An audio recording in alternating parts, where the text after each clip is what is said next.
¿Cuántos de ustedes saben que a veces una foto puede valer 1000 palabras?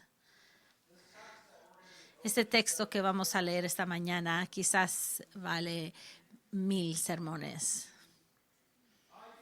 Pienso yo. Es es una imagen muy poderosa de toda la Biblia. No es una lectura o una lección, no es una parábola ni un principio de la vida, sino una historia. Sabemos muchos, las historias tienen una manera de encontrarnos. Y esta historia que Jesús hace o pinta con palabras es un retrato que realmente te quita el aliento.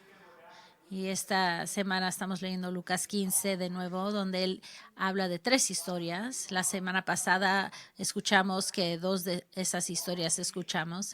La oveja perdida que se salió, también la moneda perdida que estaba dentro de la casa perdida.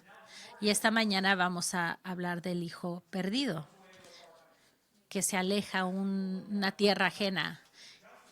Y la segunda semana vamos a seguir escuchando de otro hijo. Un hijo perdido a la rebelión, el otro a su justificación, y los dos necesitan gracia. Sabemos que estas 3 historias y esta historia en esta semana y la que sigue es la respuesta de Jesús a la respuesta de la queja de los escribas y los fariseos, que están enojados porque no podían entender que un Mesías iba a bajarse tanto para darle la bienvenida a los pecadores y a los que coleccionan los impuestos. Y en estas historias, especialmente en esta mañana, Jesús les da a ellos y a nosotros una ventana al corazón del Padre. Mi esperanza es que podemos abrir esa ventana grande y el Espíritu Santo pueda hablarnos a través de su palabra. Vamos a abrir la Biblia a Lucas 15. Voy a hablarles desde el verso primero, los versos 11 al 32. Pónganse de pie, hermanos, para honrar al Señor al leer su palabra.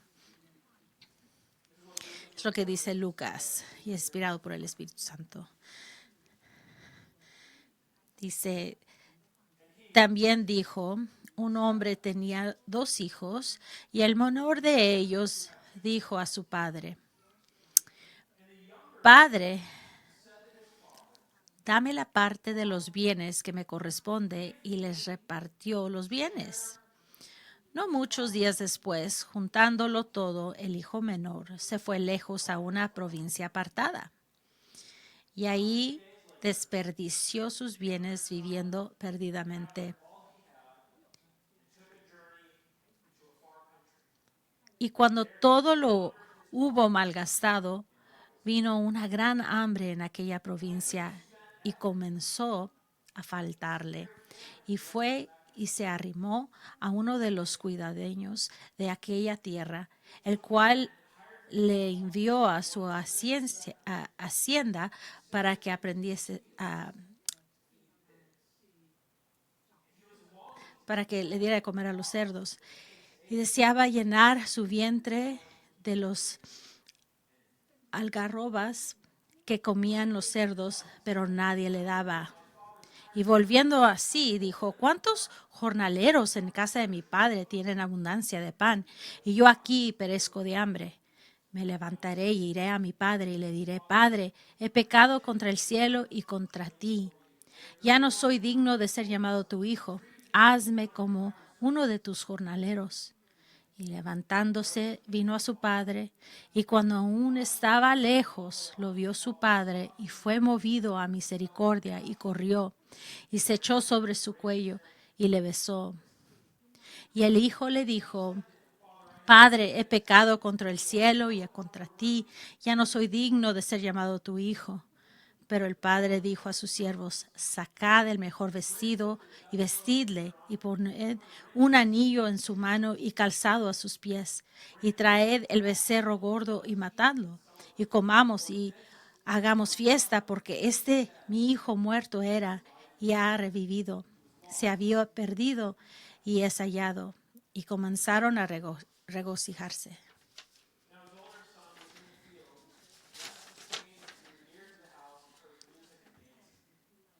Y sigue leyendo, hermanos, en el verso 25.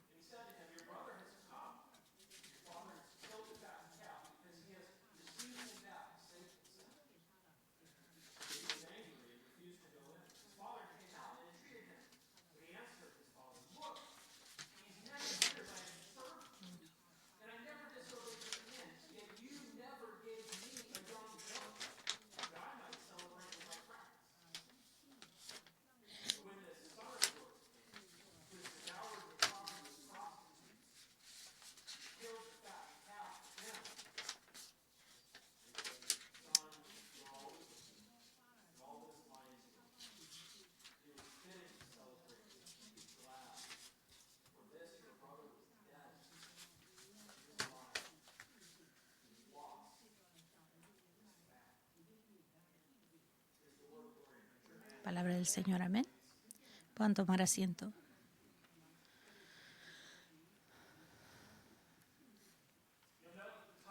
Pueden ver que el título aquí es El Dios que perdona.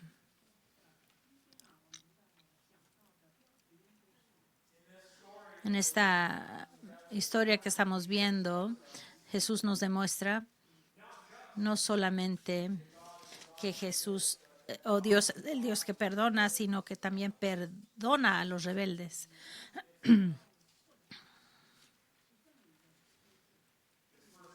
Su primera historia es tan rica que hay tanto aquí para nosotros.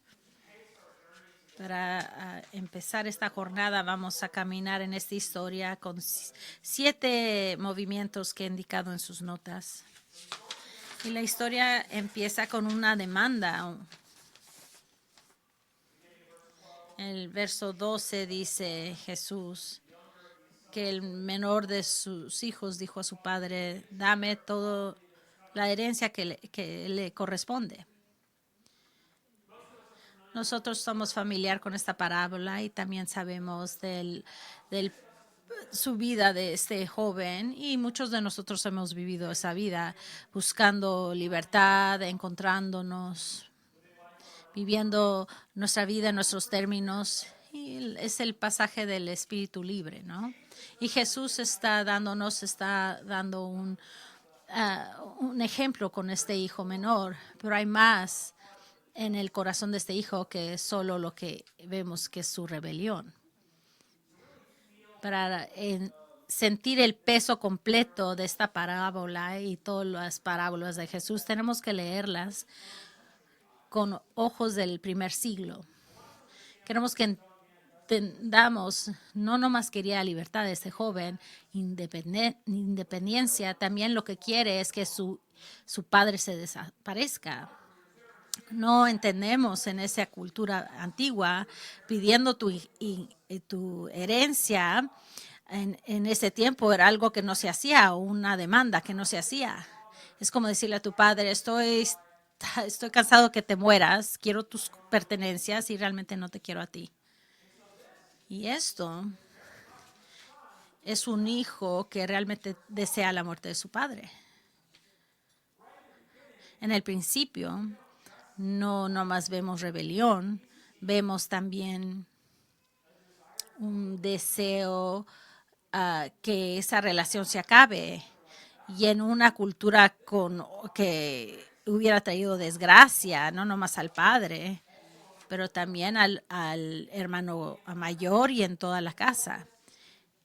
Es que este joven, si le escupiera a su padre y avergüenza a su familia, los avergüenza con toda la comunidad, con todo el pueblo, y después se sale y dice: se va con su herencia y deja a todos atrás.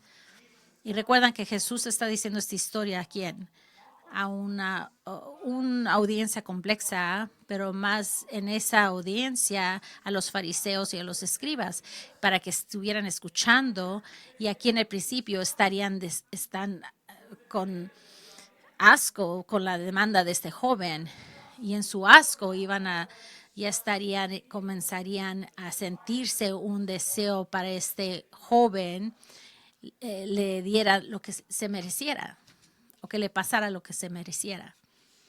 Espiritualmente en este minuto también funciona como un espejo para nosotros, porque es un retrato de un pecador que quiere el regalo de Dios, pero no a Dios él mismo. ¿Cuántas veces nosotros oramos y rogamos a Dios que nos dé una vida buena? Dame, Dios, esto, lo otro, ayúdame de esta manera. Dios, si solo tuviera esto y lo otro, dame la vida buena. Pero cuando se la da, cuando me la des y puedes salirte de mi vida, estaría bueno. ¿Cuántas veces queremos los regalos, pero no el que los da? Lo vemos aquí en este joven. ¿Cómo responde el padre a esta demanda de su hijo? Jesús dice fácilmente, él dividió sus propiedades entre los dos. Él no le dio sus herencias nomás, los dividió su propiedad. Lo que quiere decir es que la demanda del pequeño, los dos hijos recibieron su herencia. Vamos a poner nuestros ojos del primer siglo, nuestros oídos. La audiencia de Jesús, que el grande tendría que iba a tener la mayoría, tenía privilegio de estatus por ser el primogénito y que iba a tener el doble porción conforme a la tradición judía y la ley de Moisés. El segundo hijo tendría un tercio. La foto aquí es que es mucha herencia, y les iba a dar una herencia grande y rica, aunque el pequeño iba a recibir el tercio, va a ser el tercio de algo mucho.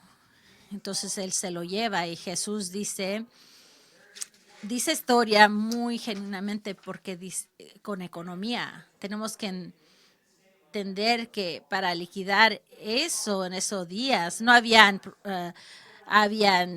servientes, había dinero, propiedades, habían muchas cosas que habían acumulado, y ahora el padre tiene que liquidar y dividir todo entre sus dos hijos. Es algo grande, pero el padre no alega. Solo deja que su hijo pequeño se vaya. Y al hacerlo, el padre absorbe él mismo la deshonra del comportamiento de su hijo. Y quiero que veamos qué tan rápido un hijo que un privilegio, y este hijo realmente era privilegiado, entonces se convierte en un hijo pródigo. Y pasa solo en un verso, en el verso 13, muchos días después. Juntándolo todo, el hijo menor se fue lejos a una provincia apartada, y ahí desperdició sus bienes viviendo perdidamente. Tomó todo lo que tenía. Es como decir que quemó todos sus puentes y dejó nada atrás. Entonces llega a una lejana tierra. Jesús está diciendo que desperdició y vivió perdidamente.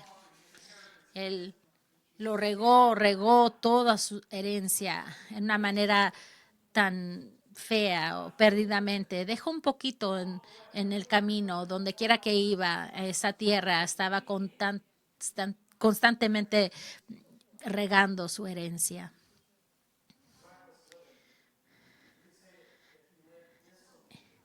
Vivió una vida desolutada. No vivió, no nomás con pocos morales o poca cartera, por decir. Moralmente perdido o desperdiciado. Jesús, con economía, está dándonos un retrato de un joven que no tiene cuidado, que se rebela, que es extravagante, que es gastador y que es desagradecido. Jesús es, es genio en decir cuentos o historias. Todo lo que él dice y todo lo que no dice es con propósito. Jesús no va con detalle de su manera de ser joven que vivió, porque es genio, es una manera, él sabe nuestros corazones pecaminosos, a veces llenamos los lugares vacíos. Nuestros corazones andan, nuestras mentes andan, esas cosas que, que lo que desean nuestros corazones. Y Jesús sabe que él está hablando con los fariseos y los escribas, y afuera se ven muy justos, pero adentro están muertos espiritualmente. Y él realmente está sacando lo que está viendo, lo que está dentro de ellos. Y está los lugares pecaminosos de su corazón, está hablando a eso. Y sabe que son personas que trabajan duras. Y si los ves por fuera, tienen todo listo, son disciplinados, son muy conservadores. Pero deje hacerle una pregunta. Gente que trabaja dura, ¿les gusta gastar? Es ofensivo, ¿verdad? Que no sabes lo que cuesta esto, que no sabes cuánto cuesta eso, sabes lo que cuesta para ganar esto y tú lo estás desperdiciando. Jesús sabe que es el caso que estos fariseos escribas se sienten más cerca a Dios. ¿Por qué? Porque trabajan tan duro. Pero Jesús sabe que en realidad están muy lejos de Dios. Y Jesús es muy genuinamente, muy sabiamente les está preparando esta historia. Seguimos a la providencia. El verso es muy crucial, el verso 14. Y cuando todo lo hubo malgastado, vino un gran hambre en aquella provincia y comenzó a faltarle. Y se acaba el dinero. ¿Están conmigo? Y al gastarse el dinero, o se acaba el dinero, viene un hambre a esta tierra. No nomás cualquier hambre, sino algo severo. La implicación aquí es que hubiera venirse por mucho tiempo y iba a llegar a muchos lugares. Había escasez donde quiera y mucha gente iba a dolerse y le iba a faltar mucho a gente y no había extra nada para compartir porque estaba extremadamente grande el hambre ahí en todos. Entonces Jesús está trayendo atención aquí. El hijo está comenzando aquí, ya se acabó sus recursos y sufrir de sus propias decisiones pecaminosas, pero también por las circunstancias duras. Y entonces está siendo apretado por los dos lados. Está siendo apretado por las consecuencias de lo que eligió y también también por el hambre que está pasando. ¿Cuántos de ustedes han escuchado esta historia del hijo pródigo? ¿Lo han leído? Mucha gente es familiar. Quizás sea la parábola más famosa de Jesús. ¿Cuántos de ustedes, cuando escuchan esta parábola, realmente se acuerdan del hambre? Muchos de ustedes, ¿verdad? Muchos nosotros recordamos de que él desperdicia y se va a la tierra ajena y recordamos, pero no nos acordamos del hambre que pasa después de la crisis. Y así los líderes están escuchando y hubieran estado pensando en un hombre que está perdido por sus elecciones, es su culpa que su vida está así. Pero Jesús incluye el hambre por muchas razones. Una de las razones que incluye esta hambre es para enseñarnos cómo Dios traerá misericordia por una providencia amarga. El hambre no nomás es una intervención divina. Si se acabó el dinero, quizás no más, quizás se hubiera ido a agarrar un trabajo y quizás su vida en otra tierra, quizás pudiera haber sido tolerable, pero no iba a llegar a lo más bajo. Entonces, a veces Dios usa crisis externas para despertar algo adentro de nosotros internamente. Quizás estemos pasando alguien aquí por algo similar. Quizás llegaron hoy. Esta cosa tan loca está pasando en mi vida, no tengo control. Yo no lo causó. Dios me está castigando. Quizás consideren que Dios no te está castigando, te está preparando quizás. Jesús incluye el hambre para revelar qué tan lejos va el Hijo ha caído. No nomás ha caído moralmente, no está perdido económicamente o mentalmente.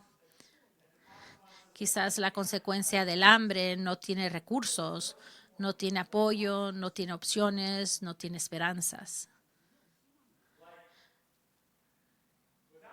Sin el hambre, nomás no tiene dinero, pero con el hambre está quebrantado totalmente.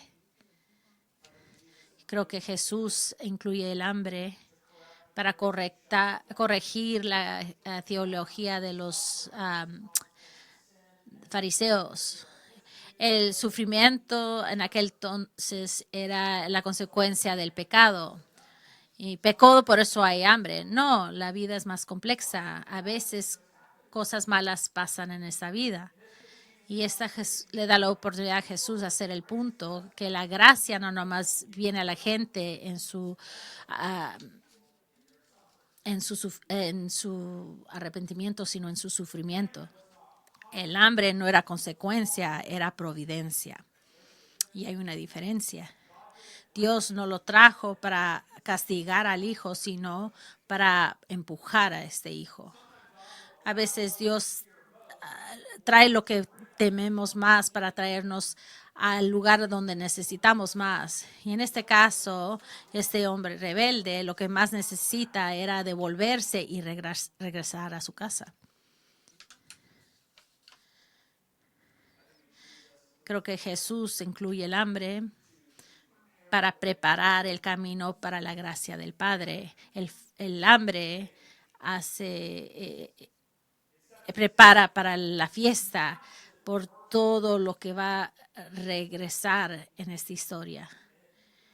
Y nos ayuda a entender que entre más grande la caída, más grande el gozo cuando regresas.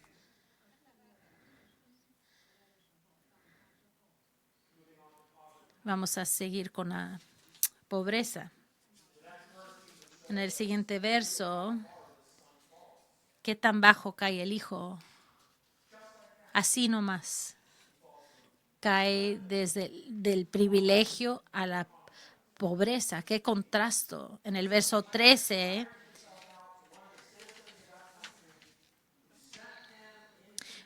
arrimó a uno de los cuidados ciudadanos de aquella tierra para darles de comer a los cerdos. Este es un judío joven, es tonto, pero piensa que va a hacer su camino, piensa que él va a hacer su vida. Dame mi dinero y voy a hacer cosas que pasen por mí. Y para un joven judío, darle de comer unos puercos no era parte de su plan. Era una desgracia para un judío. Era lo último que iba a aspirar a hacer. Ahora no nomás es pobre, ahora está desgraciado y pobre, porque eran ritualmente sucios los puercos. Los fariseos estarían escuchando la historia, estarían alegres diciendo, él está recibiendo lo que merece. Estarían regocijándose en sus corazones. Algunos de nosotros sabemos exactamente lo que este hijo menor está sintiéndose en este momento. Algunos de nosotros llegamos aquí a llegar a un lugar donde nunca íbamos a estar o llegar, pero las circunstancias de la vida nos empujó a esa dirección. Y por necesidad nos encontramos en un lugar que nunca pensamos o imaginamos estar. y realmente es parte realmente pobre, no nomás no tienes dinero, no tienes ahora honor o respeto o esperanza. No solo es que este joven ha perdido todo materialmente,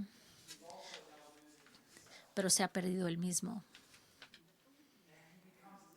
y se vuelve desesperado. Y en su desesperación no solo revela por lo que hace al dar de comer a los puercos, pero también de cómo él llega ahí. Vean esto, Jesús les dice que él fue y fue a uno de los ciudadanos, ¿no? Y adquirió, soy americano, por decir, puedo hacer mi propio camino, puedo hacer mi propio destino. Y esto parece muy fácil. Oh, no tienes dinero, vete a trabajar. Es ser hombre, ¿no? Hacerlo, hazlo por ti mismo, ¿no? Pero lo que no entendemos es que él se fue a contratar él solo. Es es algo diferente a lo que el original dice. El verbo dice aquí, que está considerablemente muy fácil en este verso. Nos trae una idea, es para adherirse a algo. Él se adhiere a alguien. a- es como un pegamento en un lugar sucio. Realmente no es un retrato de un trabajo, sino pero sobrevivir. Él adquiere, se ata a un extraño, pero entonces les da los cerdos en vez. Si piensas realmente, a veces es un retrato de nosotros mismos. ¿Cuántas veces nosotros a veces nos atamos a nuestras vidas a falsos salvadores? Entonces, para que esos dueños nos manden a los cerdos. El pecado siempre nos quita más de lo que da. El pecado nos promete mucho. Ven a este lugar, haz esta cosa. Tú vas a vivir la vida buena, vas a sentirte bien, vas a ser bueno. Y después cambia la cosa, te entrega la muerte emocionalmente, con relaciones, espiritualmente, personalmente.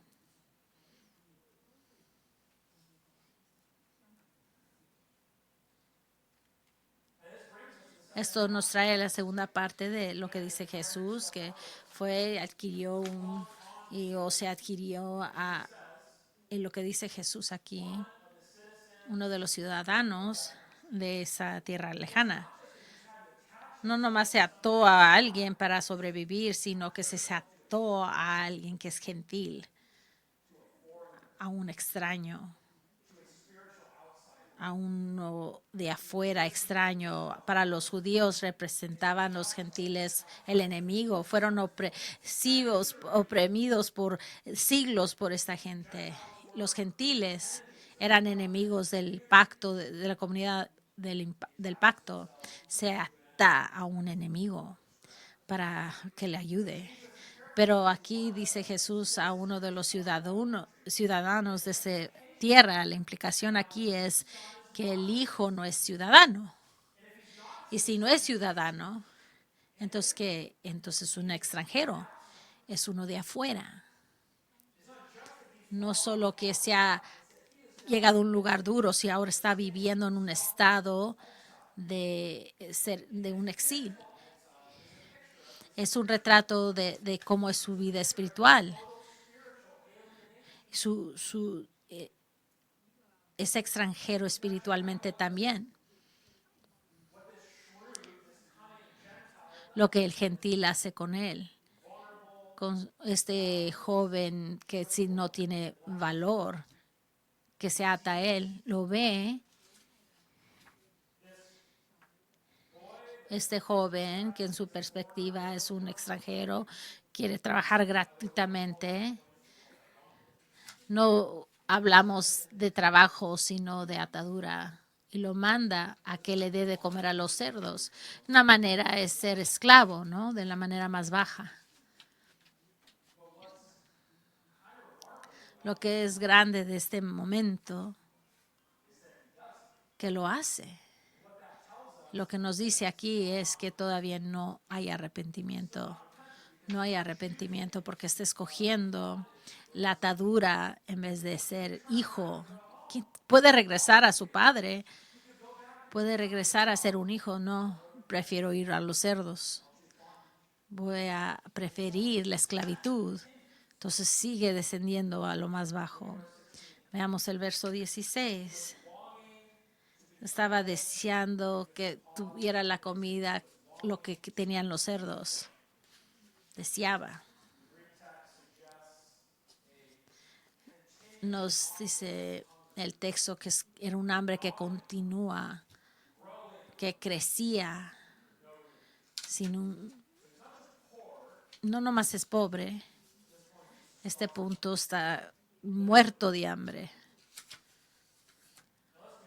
Vamos a ser honestos, muchos de los que estamos aquí hemos caído bajo en la vida y quizás estemos ahorita muy bajo y muy pocos hemos realmente experimentado esta hambre que te come el estómago pero no tiene llenura. Ya casi termina su caída. Tenía ganas de que le dieran de comer y nadie le dio nada. Nadie le dio nada. Totalmente abandonado. No le dieron nada, ninguna misericordia. En la tierra ajena, cuando no tienes nada que ofrecer, quiere decir que no eres nada. ¿Cuánto de nosotros hemos aprendido que esta vida va a tomar todo de ti y después te va a dejar con hambre? Este es el lugar más bajo para él. Y lo maravilloso de este lugar tan bajo es que está en contraste de cómo estaba cuando estaba con su padre. Su padre le dio todo y ahora Jesús le dice, nadie le dio nada.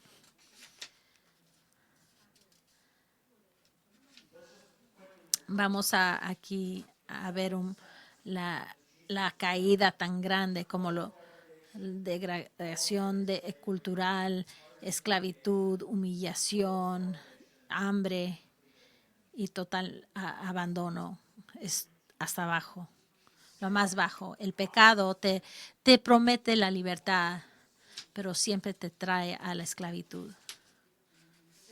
El pecado te promete llenura, pero siempre te da hambre. Y muchos de ustedes están ahí, yo sé. Hay gente en este cuarto que se siente vacío, usado y olvidado. Y vinieron en este día pidiendo, ¿dónde puedo ir de este lugar? ¿Hay esperanza para mí? Y son realmente las preguntas que provoca el Señor para llevarnos al arrepentimiento. El arrepentimiento. Este es un punto donde da vuelta en el verso 17. Sí.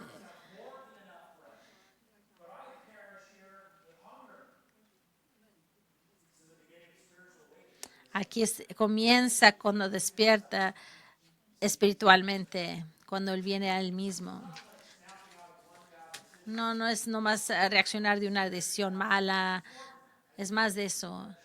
Creo que Jesús nos está dando un retrato de un joven que está experimentando un despertamiento espiritualmente.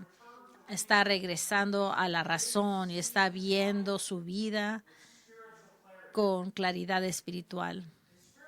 Y claridad espiritual siempre es donde comienza el arrepentimiento. No empieza con tus actos, sino con estar alerto o darte cuenta de tus pecados y quién es Dios y quién eres tú. el despertar y saber de su bondad y mi falta de bondad. Quiero que noten, Él viene a Él mismo, la convicción lo despierta, entonces lo mueve la gracia. Y aquí está hasta lo más bajo, muerto de hambre, nadie le quiere dar nada. Y empieza él a despertar espiritualmente, se siente el peso de lo que leccionó, se siente vergüenza, el hambre le duele, se siente perdido.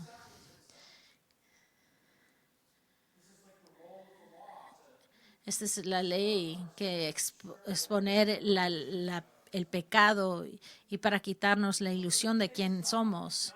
Y ahí con los cerdos, la ley va a trabajar en su corazón y se da cuenta que se está muriendo, que está pecando. La convicción lo despierta, su conciencia. La palabra dice en 2 de Corintios,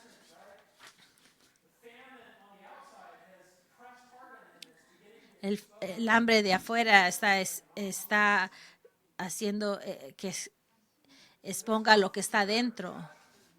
No es el temor del juicio que lo mueve.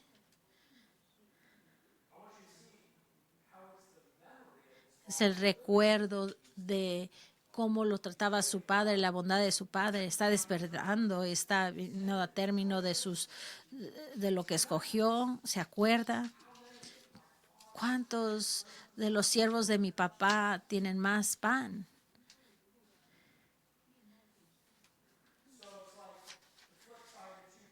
Están los dos lados de una moneda. De una manera, siente el peso de lo que hizo, tiene hambre. En el otro lado de la moneda, se acuerda que su padre es generoso.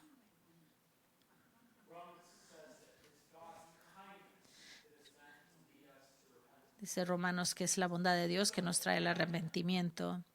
El hambre le enseña su necesidad, pero la mesa de su padre lo llama a él. La convicción lo despierta, la gracia lo levanta para moverse.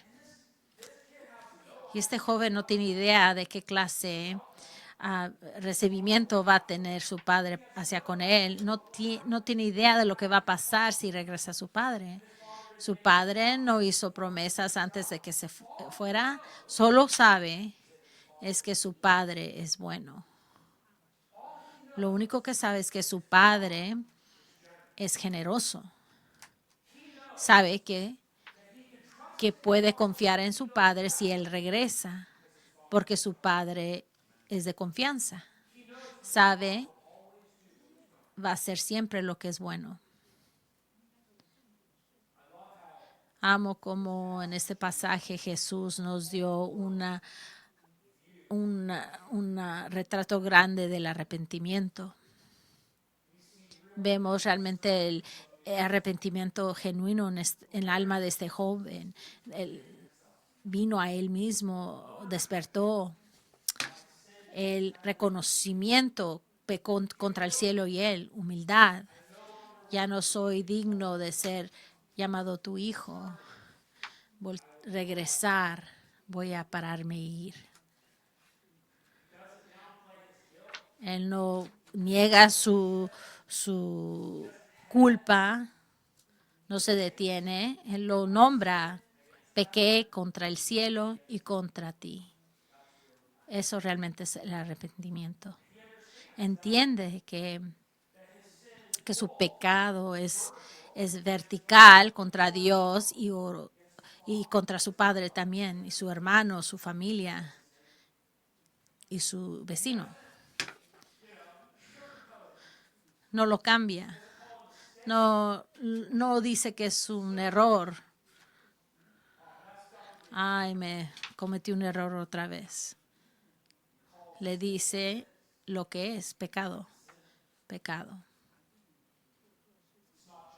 No nomás es un momento de una emoción momentario. ¿Cómo lo sabemos? Porque él toma responsabilidad y cambia, regresa.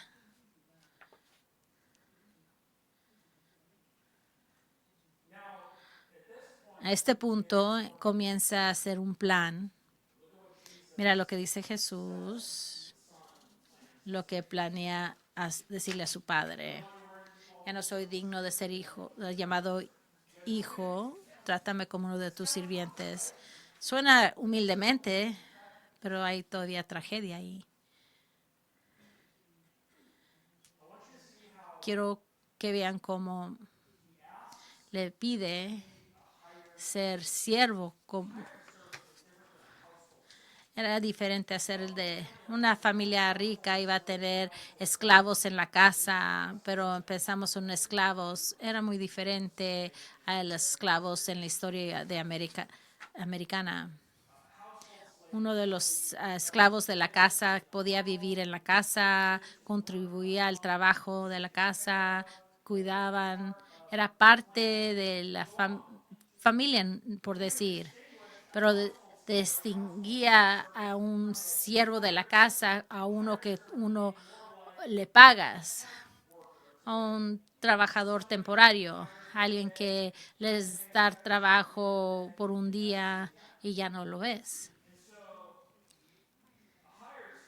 A un siervo era menor del esclavo que estaba en la casa. Yo quizás pueda ser uno de esos sirvientes que pagas. Lo que nos dice ahí es que él se ve a alguien que quizás puede estar al lado. Y lo que nos dice ahí es que su pecado ha quitado su identidad, ya no se ve como un hijo. Ya no se ve en el espejo y ve un hijo, sino ve el espejo y quizás se ve un trabajador.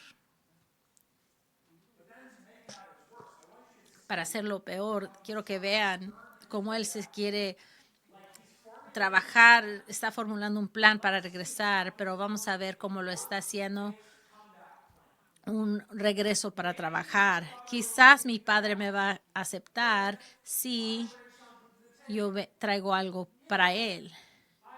Si yo trabajo como uno de esos trabajadores, si yo soy digno de ese trabajo. Como pastor, estas son las cosas que el pecado nos hace. No nomás nos quebranta, sino tu identidad, también tu persona.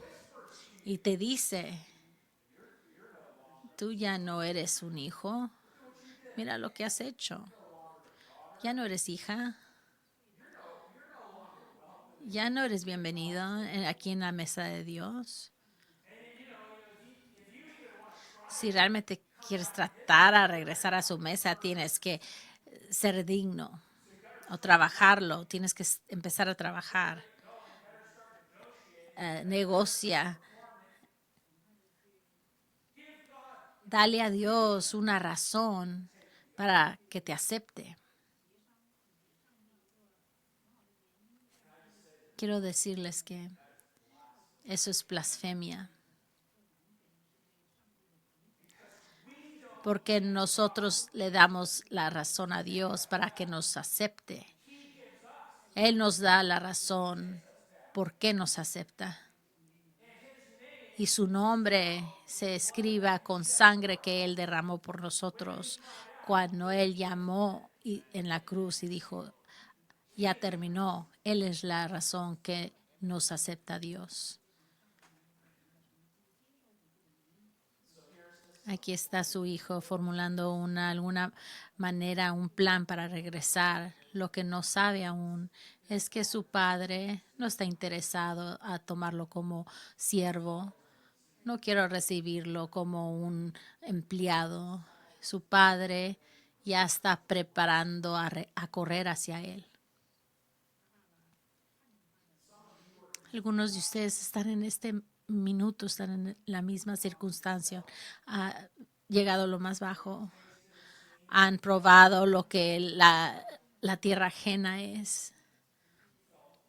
Han sentido el hambre. Y ahora están buscando. ¿Me aceptará de nuevo Dios? después de todo eso. Quizás no como hijo o hija, pero quizás como un siervo, como un empleado. Quizás si soy voluntario aquí en este ministerio, voy a manager y hago toda la atendencia de la iglesia, quizás puedo llegar a la mesa. Pero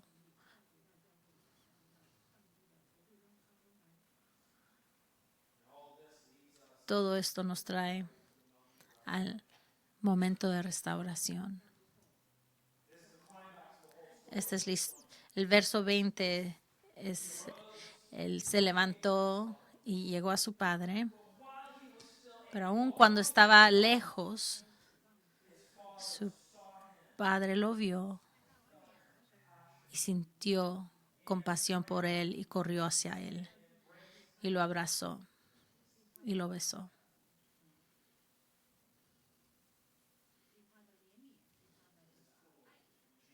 Cuando Jesús dijo que se paró, el verbo que usa aquí es igual, el mismo verso para la resurrección. No nomás es un regreso, sino una resurrección. Nos demuestra que Dios no nos rehabilita al muerto, Él los levanta a los muertos. Y es un momento tan sorprendente que Jesús, aun cuando estaba lejos, antes de que el Hijo que había hecho un plan para regresar, había preparado, antes de que pudiera hablar, el Padre actúa. Estos verbos que sale de la boca de Jesús al narrar la gracia que viene al Hijo de su Padre. Lo ve, lo siente, corre, lo abraza, lo besa y que le da y lo restaura. El padre no nomás espera enfrente de la casa. ¿Cuándo vas a llegar? Viendo su reloj. No. Lo ve y corre hacia él. Cubre la distancia para poder cubrir a su hijo. Su padre lo vio. ¿Qué implica eso? Implica que su padre ya estaba esperando todo ese tiempo, viendo la distancia día y día. El hijo no vio al padre, pero el padre sí vio al hijo. Antes de que tú vistes a Dios, Dios ya te había visto. Sintió compasión. Es un verbo muy interesante, es muy raro aquí. Quiere decir que fue movido desde su entraña. Emoción violenta. Su padre lo vio a su hijo y lo siente por su hijo tan profundamente que corre. Quiero decir que patriarcas de ese tiempo no corrían porque usaban unas batas grandes y correr en ese tiempo, en tierra especialmente, tendría que levantar tu bata, exponer tus piernas y correr sin dignidad para un hombre mayor públicamente a través de la tierra. Pero este hombre no le importó de su dignidad. Nunca sufrió de muchos años de deshonra de las manos de su hijo que lo avergonzó. ¿Qué le importó recibir un poco más de desgracia? Desde el principio al final, el padre trae recibe la desgracia que merece su hijo. Este es el evangelio, lo que Dios hizo. Él llevó nuestra vergüenza que nosotros merecemos. Dios el Hijo. Y se hizo hombre, vivió una vida pura, fue a la cruz y dijo, dame tu vergüenza. Tú dame tu vergüenza, yo te doy mi justicia. Él lo abrazó y lo besó. Piensa en eso. El hijo tiene un hijo, voy a hablar y a ver si voy a llegar a la familia. Y el padre llega a él, lo abraza y lo besa, que le enseña una reconciliación completa. No solo eso, pero la reconciliación es inmediata y es pública. Toda la comunidad sabe que el hijo se había ido. La comunidad ha sentido la vergüenza del padre de toda la casa, pero ahora ver al padre correr y abrazarlo y besarlo y recibirlo sin una palabra en ese punto.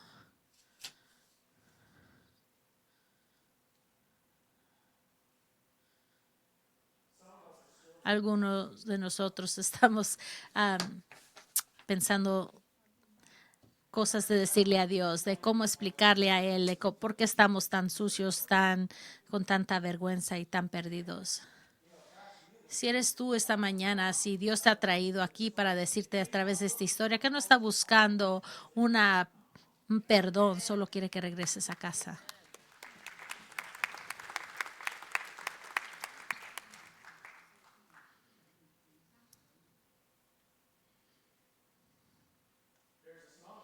Hay un momento que el hijo puede hablar.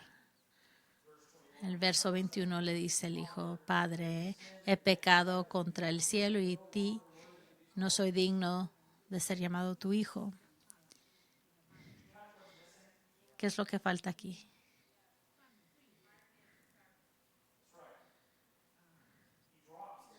Ya no le dice lo que había decir, no, hazme un esclavo o hazme un siervo tuyo. ¿Por qué? Porque la gracia ha interrumpido su plan. Y el Padre, en su amor y misericordia y gracia, le ha desarmado la mentira que él se ha dicho que necesita él recobrar su lugar en la casa. Dice estas cosas su hijo y el padre ni le da respuesta. El verso 22 le dice a los siervos, ¿por qué no le habla al hijo? Pues sus acciones ya habló más fuerte que sus palabras. Lo abrazó, lo besó, corrió a él. Entonces, todo lo que sigue es darle dirección a los siervos y en su casa y decir que preparen la fiesta. Les dice a sus siervos que traigan la mejor bata y que se la pongan y un anillo en su mano y sandalias a sus pies. No hay castigo, solo restauración. 3 regalos, todos diciendo, mi hijo ha llegado a casa. La mejor bata, quizás su propia bata, un honor restaurado. El anillo, quizás de familia, identidad restaurada. Las sandalias. Los hijos usaban zapatos, estaban protegidos, restauró su dignidad. Que no era una recepción que un trabajador iba a tener, sino un hijo iba a recibir. Y el padre continúa y traigan prepara la comida y vamos a comer y celebrar. Quiero decir que no era comida para 4 personas. Era una fiesta como para todo un pueblo, lo suficiente para darle a todos. Si eras una familia con dinero, era preservado ese animal.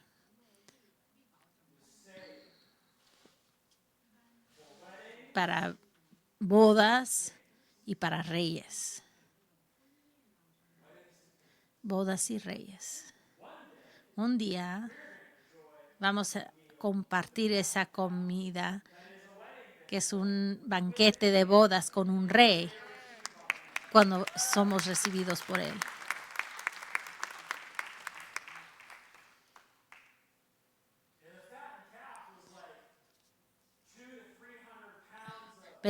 Pesaban como 500 libras.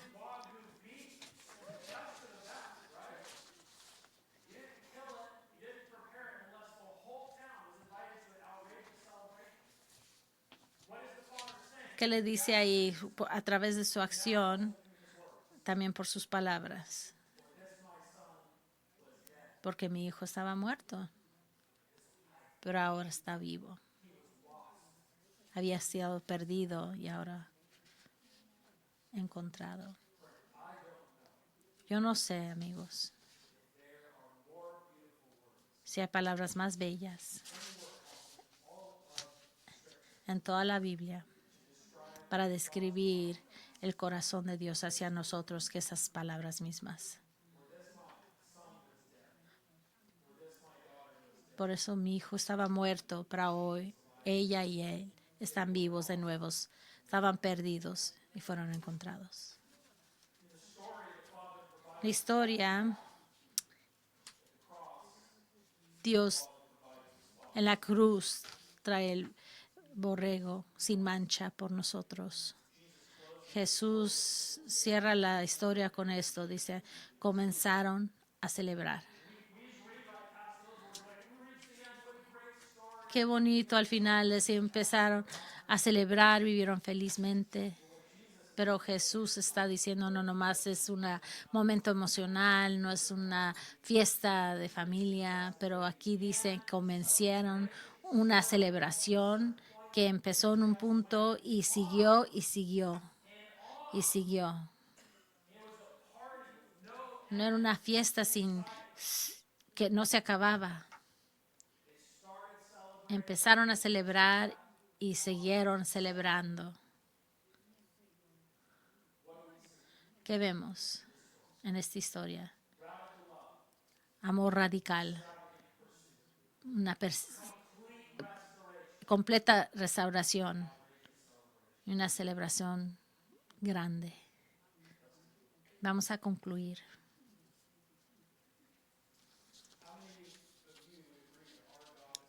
¿Cuántos de ustedes creen que Dios es nuestro Dios de total redención? No a la mitad, no condicional, total. Él reversa nuestra historia desde el comienzo al final. Piénsenlo. Yo me perdí, pero Señor, Dios vino a mí. Yo estaba lejos, pero Él me abrazó y me besó. Yo traté de tomar mi lugar, pero me recibió con gracia. Tenía yo ropa sucia, pero Él me dio su bata. Yo era extranjero, pero me trajo a su familia. Estaba sufriendo, pero Él me dio descanso. Estaba lleno de vergüenza, pero Él me dio vestiduras de Cristo. Tenía hambre, pero hizo una fiesta por mí. Estaba comiendo cosas estaban los puercos, pero Él preparó por mí el becerro perfecto. Estaba muerto, pero me resucitó. Estaba perdido, pero ya me encontró.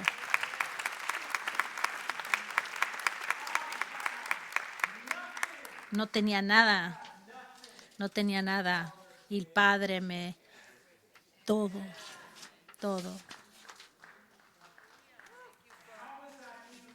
¿Cómo es posible eso? Por pecadores como nosotros, es posible por la vida y el trabajo del el perfecto Hijo que dejó la casa de su padre, no para ser rebelde, sino para salvar. Fue a la otra tierra, pero no para gastar su herencia, sino para compartirla. Que fue cubierto en vergüenza para nosotros tener honra. Porque Él gritó, ¿por qué me has olvidado, Dios? Para que seamos bien, tener la bienvenida del Padre como hijos. Que fue tratado como esclavo para que nosotros podamos ser adaptados. Que murió afuera para que podamos llegar a la mesa. Él fue condenado para que nosotros fuéramos aceptados. Solo es para Jesús. Quiero decir aquí unas palabras finales.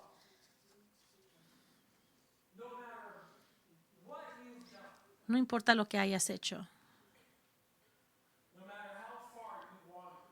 No importa qué tan lejano te has ido. Jesús te ha dicho, Jesús, la historia esta del hijo pródigo para decirte, regresa a casa. Regresa a casa. No por trabajar o mejorándote, solo voltear del pecado y llegar a Cristo. No te quedes en esa tierra ajena. Regresa a casa.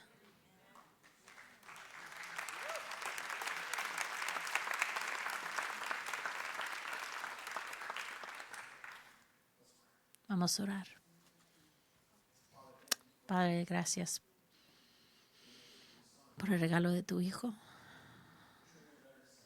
el verdadero y mejor Hijo, el mejor hermano para nosotros. Jesús, te damos gracias que aunque fuimos enemigos, te acercaste a nosotros. Y ahora volteamos nuestra atención, nuestra mente por el sacrificio hecho que hiciste dándote a ti mismo para nuestra redención. Te pedimos que al tomar comunión juntos como tu pueblo, que fueras recordado y honrado